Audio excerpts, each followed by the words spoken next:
So hey guys, my name is Siddhant and welcome back to new video. And first of all, really very sorry, बहुत बड़ा gap पड़ गया बीच में and I know that you have been waiting for a lot of amazing business frameworks, business lessons. तो आज लेकर मैं आपके लिए एक बहुत ही बेहतरीन, एक बहुत ही important, एक बहुत ही valuable business framework and it is called as the Ansoff Matrix. Ansoff Matrix is a very important yet very simple and very effective framework, a 2x2 matrix that is used all over the world, right? And it is the great framework अगर आपको नया product launch करना है, नए market में अपना product launch करना है तो and it actually helps us conceptualize the level of risk associated to each and every new product launch or every new market that you enter along the growth of your business. तो अगर आपको इस framework के बारे में जानना है तो फिर ये वीडियो जरूर आखिर तक देखना and we are going to understand this framework with the help of a very effective example, a very interesting example जो कि एक कोका कोला का, right? We all know Coca Cola and Coca Cola has been using Ansoff Matrix like most of the people out there in the world, right? तो Coca Cola का example लेंगे at the end to explain this matrix even better, so do stay tuned till the end of the video. So to start with, as I said, that Ansoff Matrix, also known as the product or market expansion grid, right? It is a 2x2 matrix which helps you analyze the risks that are associated while increasing your market share, while launching new products or while entering new markets, right? अगर आप कोई भी नया product launch कर रहे हो, कोई भी नए मार्केट में लॉन्च कर रहे हो या फिर अपने बिजनेस को डाइवर्सिफाई कर रहे हो तो उसके साथ काफी सारे रिस्क्स एसोसिएटेड होते हैं, राइट? तो उन रिस्क्स को एनालाइज करने के लिए, उन रिस्क्स का अंदाजा लेने के लिए ये Ansoff मैट्रिक्स बहुत इंपॉर्टेंट बिजनेस फ्रेमवर्क माना जाता है. So just a small trivia, Ansoff Matrix was actually computed by a mathematician and a business manager called H. Igor Ansoff in 1957, right? तो Harvard Business Review में 1957 में he published this matrix for the first time. So guys, let's start by first understanding the Ansoff Matrix, right? So as I've said that Ansoff Matrix is actually a 2x2 matrix. So you can see here that the x-axis it represents the product and the y-axis represents the market, right? तो x-axis पे आप product देख सकते हो, existing and new products, and y-axis पे आप market देख सकते हो, that is existing and new markets. And therefore you can see here that the 2x2 matrix is actually divided into 4 quadrants, right? 4 quadrants है. The first is market penetration, the second is market development, the third is product development, and the fourth is diversification. Diversification is again divided into related diversification and unrelated diversification, right? And you can see here that it is marked as per the level of risk, right? Number 1, number 2, number 3 and number 4. We are going to see all the 4 quadrants in detail and हर एक quadrant को example के साथ explain करूंगा मैं at the end with the Coca-Cola example. Okay, so let's start with the first quadrant and that is market penetration, where you promote the existing products in the existing market to increase the market share, right? तो यहाँ पे आपके पास existing products है, existing market में ही आप supply कर रहे हो, लेकिन आपको उस सप्लाई को, उस डिस्ट्रीब्यूशन को इंक्रीज करना है ताकि आप उस मार्केट में और ज्यादा मार्केट शेयर गेन कर सको, राइट? सो आप मार्केट पेनिट्रेशन 3 वेज से अचीव कर सकते हो, right? So the first can B आप मार्केटिंग एफर्ट्स इंक्रीज कर रहे हो या फिर आप अपनी डिस्ट्रीब्यूशन प्रोसेस को और स्ट्रीमलाइंड और एफिशिएंट बना रहे हो. सो उससे आप एग्जिस्टिंग प्रोडक्ट को और डीपर लेके जा सकते हो एग्जिस्टिंग मार्केट में. The second way can be you are decreasing the prices और you are playing different price strategies to attract new customers, right? Same market में सेम प्रोडक्ट नए कस्टमर्स को बेचने के लिए आप प्राइसिंग स्ट्रेटजीज चेंज कर रहे हो.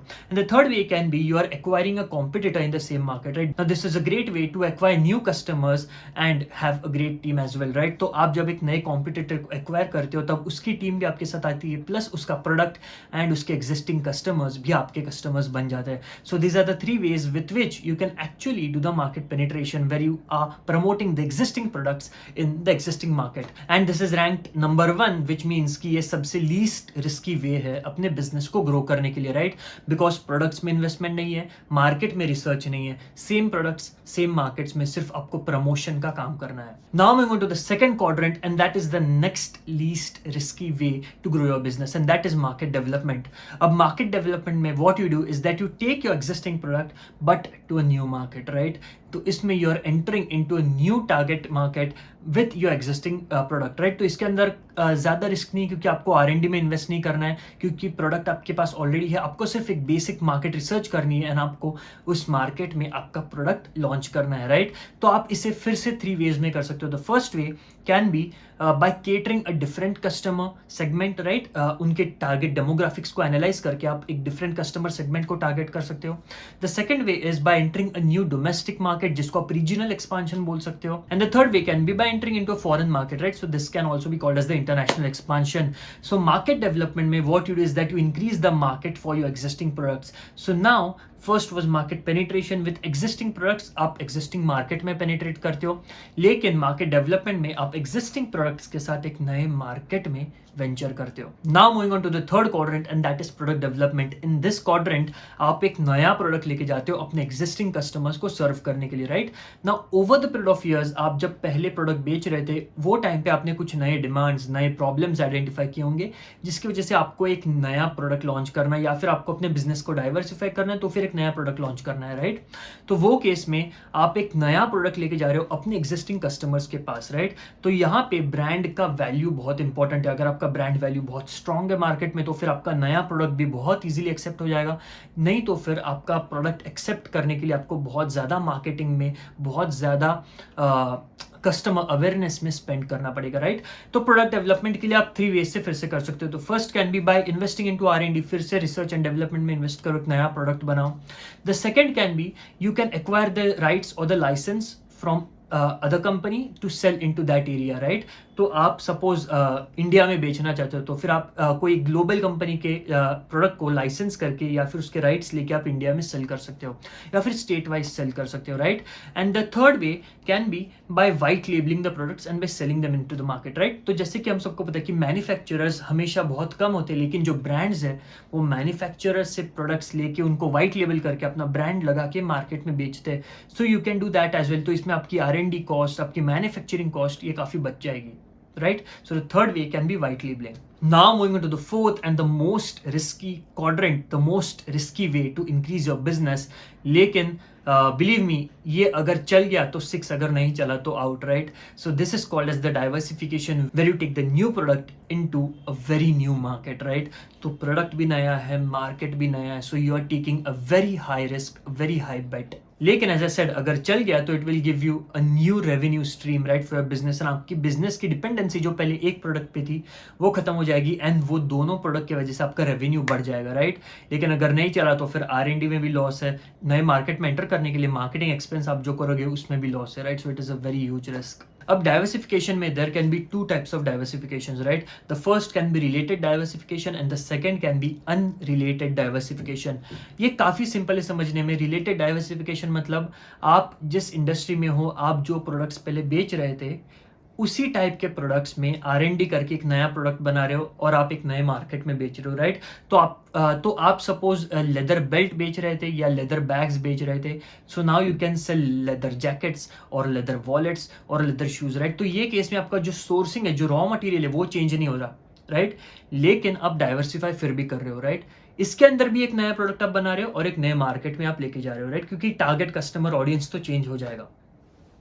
The second way can be unrelated diversification, जिसके अंदर आप पहले क्या करते थे, आपका पहले एग्जिस्टिंग प्रोडक्ट क्या था, उससे बिल्कुल नया आप एक नया प्रोडक्ट लॉन्च करो। जैसे अगर आप पहले लेदर का कुछ कर रहे थे, आप सडनली अगर आप गारमेंट्स में जाओगे, कॉटन में जाओगे या फिर डेनिम्स में जाओगे तो फिर ये टोटल चेंज हो गया, राइट। तो आपका रॉ मटेरियल, आपका सप्लाई चेन पूरा चेंज हो जाएगा एंड प्लस मार्केट भी नया हो जाएगा। So now you have to decide कि आपको रिलेटेड मार्केट में जाना है या फिर आपको अनरिलेटेड मार्केट में जाके आपका मार्केट शेयर, आपकी ब्रांड वैल्यू या फिर आपका टारगेट ऑडियंस आपको इंक्रीज करना है। So it depends upon the strategy of each and every company. So right, so I hope आपको ये मैट्रिक्स समझ में आएगा। So this is called the Ansoff matrix divided into 4 quadrants. It is a 2x2 matrix, right.